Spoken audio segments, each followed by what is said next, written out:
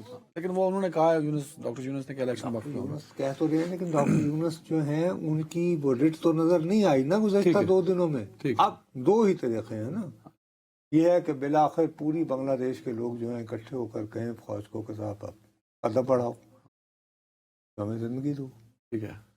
یا یہ اتنا انتشار اور ربطری پھیلے کہ وہ غصہ جو بنگلہ دیش والے ابھی تک جو ہے انڈیا کی طرف جس کا ہو رہے تھے، یہ آپس میں خانہ چنگی میں جو حالات بہتری کی طرف بڑھتے ہوئے نظر نہیں بدقسمتی. اللہ اور یہی ہوتا ہے جب آپ تو بات جو اصل آج کے بنگلہ دیش سے جو ہمیں بات سبق جو ہم نے سیکھنا چاہیے وہ یہ ہے کہ جب آپ دروازے بند کر دیتے ہیں، جب آپشن ہی نہیں رکھتے، راستے لوگوں کو بڑھاس نکالنے کے مواقع نہیں تو پھر اس طرح کا ریئیکشن انجام یہ ہر راستے کو بند نہیں کرنا چاہیے اور ڈکٹیٹرشپ والا تاثر بھی نہیں ہونا چاہیے. ایک بریک چاہے ڈکٹیٹرشپ ہو بھی تاثر نہ ہو. میں نے بھی وہ کہا تاثر نہ ہو. ایک بریک جی. ویلکم بیک ناظرین. صاحب غزہ کا جو پیس پلان تھا ٹرمپ کا وہ اقوام متحدہ نے اڈاپٹ کیا، تو وہ اقوام متحدہ کا غزہ پیس پلان ہے.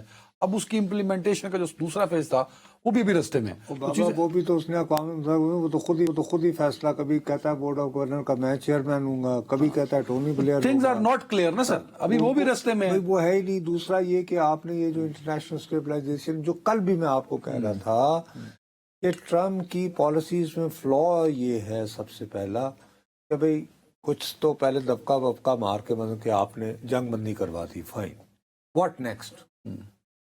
اب ایسے اگلے کچھ ہفتوں میں ٹرمپ کو 1 سال بھی ہو جائے گا. ہو جائے گا نا، تو آپ نے کروا دی جنگ بندی، واٹ نیکسٹ. وہ نہیں ہے پلان. اب اس میں جب یہ کہ جتنی دیر ہوتی جائے گی نئے نئے قضیے کھلتے رہیں گے. اب اس کے وزیر دفاع نے بیان دیا ہے کہ جی ہم غزہ کو تو کبھی خالی نہیں کریں گے، میری فوجیں وہاں رہیں گی، ہماری فوجیں رہیں گی لیکن وہاں کے شمال میں رہیں گی. یعنی کہ غزہ کی پٹی پر جو ہے اسرائیلی افواج کا کمپلیٹ وڈرال نہیں ہے، یہ کہہ رہا ہے وزیر دفاع. اور وہ لانگ ٹرم میں اس بات کو بھی رول آؤٹ نہیں کر رہا کہ جہاں پہ یہ جو نارتھ جہاں پہ وہ ہوں گے غزہ کی پٹی میں، وہاں پہ ایونچولی اسرائیلی آباد کار نہیں آئے. ٹھیک ہو گئی بات. چلے یہ تو ایک قضیہ ہو گیا. دوسرا قضیہ دوسرا قضیہ یہ ہے کہ 22 دسمبر کو کل یہ دعویٰ کر رہے ہیں کہ جی ایران نے اپنے 3 بڑے شہروں میں تہران، اصفہان اور مشہد، یہاں پر نہ صرف یہ کہ فوجی ڈرلز کی ہیں بلکہ بلاسٹک میزائل کے ترجمہ یعنی تجربات بھی ایک ہی دن کیے. تو اس کو فوری طور پر اسرائیل کے وزیر اعظم نیتن یاہو نے یہ بیان دیا ہے کہ جی اگر تو ایران اس چکر میں ہے کہ وہ ہم پر حملہ کرے گا تو کوئی بات نہیں. یعنی باقاعدہ مطلب ایران اور اسرائیل والا بھی جو قضیہ وہ ابھی سیٹل نہ سمجھا جائے. نہیں، وہ باقاعدہ دھمکی پہ آ گیا نا.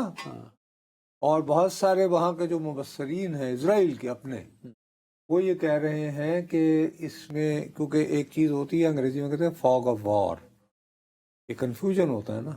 جب اتنی زیادہ وہ کہتے ہیں کہ جی لیکس آ رہی ہیں کبھی ویسٹرن انٹیلیجنس ایجنسی سے، کبھی اس طرح کے بیان آ جاتے ہیں، وہ جی تو کہتے ہیں اس میں یہ ہے کہ یہ ہو سکتا ہے کہ فرض کرو ایران یہ سوچ سکتا ہے کہ یار اگر واقعی اسرائیل نے ایک اور راؤنڈ لگانا ہے تو میں کیوں نہ پہل کروں. اب ادھر بھی ان کے بہت شدید مسائل جا رہے ہیں کہ یعنی تہران میں پانی کی شدید قلت ہے اس وقت، اور یہ باقاعدہ سنجیدگی سے سوچا جا رہا ہے کہ آپ دارالحکومت کہیں اور شفٹ کر لیں، لیکن وہ اکنامک سچویشن کی وجہ سے شاید ابھی ممکن نہیں ہے۔ سملرلی بجلی کی جو ہے وہ بہت یعنی کہ طویل لوڈ شیڈنگ ہو رہی ہے، تو شاید ایران کو بھی یہ سوٹ کرتا ہے کہ ایک ان کے اندر وہ جو ایک وطن پرستی کا جو ایک جنین جذبہ ہوتا ہے کہ بھئی ٹھیک ہے اپنا وطن تو بچانا ہے، ہم کیا کریں، اس کو زندہ رکھا جائے۔ تو یہ ایک کنفیوژن والی صورتحال ہے نا۔ تو ٹرمپ صاحب کا ایران یا تو یعنی ٹرمپ صاحب جو ہیں انہوں نے ہمیں سیکنڈ فیز کو ٹرو کر کے، تو اب ہمارے ہاں بحث ہو رہی ہوتی کہ جی ان شرائط پر میں اور آپ بحث کر رہے ہوتے کہ جی پاکستان کو اپنی افواج بھیجنی چاہیے یا نہیں، مثال کے طور پر ٹھیک ہے، یہی بحث اور دیگر اسلامی ممالک میں ہو رہی ہوتی کیونکہ چیزیں کلیئر نہیں ہے نا، کیا وہ چلے جا اگلا پلان کلیئر ہی نہیں ہے کہ ایگزیکیوٹ کیسے ہوگا۔ پلان ہی نہیں کلیئر ہے، اور اس سے پہلے ہی ہم لوگ جو ہیں ہم تو اپنی طرف سے، اگر تم سوشل میڈیا پر جاؤ تو پاکستان فوجیں بھیج چکا ہے ہاں سوشل میڈیا پہ تو غزہ میں امریکہ کو خوش کرنے کی۔